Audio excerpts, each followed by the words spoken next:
So during that week off when we went into lockdown, was just preparing on Thursday, preparing some lunch for my daughter. She had a special request for some of those little Frankfurt sausages in a hot dog bun for lunch. So I raced down to the shops, was making her some lunch, and just as I reached out to grab the bag of buns, I knocked a knife that was on the bench, fell straight off onto my foot.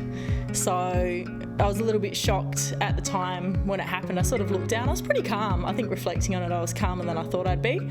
Looked down at my foot and it was gaping and I could see white. So I thought, that's not too good. Sat down and calmly asked my daughter to go grab some paper towels, and she raced over, went and brought them back over, and then asked her to go get my phone. And then I called the team doc straight away, went straight from there to go see the surgeon. When we got there, the surgeon was pretty optimistic because I still had some good movement in the toe, so he actually thought that there was a potential that when he went in to operate the next morning and have a look to see what was going on with the tendon, that it might have only just got the tendon, in which case if it was less than 50% lacerated, we could have just sutured it up and I would have been okay to go probably within a week or two. Then woke up on the back of that surgery to some not so good news from the surgeon, who came in and said that when they opened it up, it was not good. The tendon was fully lacerated, and that meant that my season was done, and it was at least around a 3-month injury. So pretty devastating at the time. I was quite emotional. I'm not an emotional person, but waking up, particularly coming off a general and finding out that, it was emotional in hospital.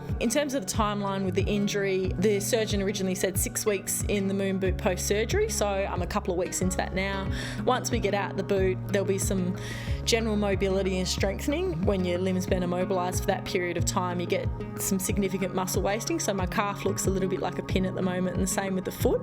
So there'll be some strengthening and mobility to make sure the tendon and everything's working properly. Hopefully come middle of this year. I'm aiming for June, July, August when we start our High Performance Academy to be back full training.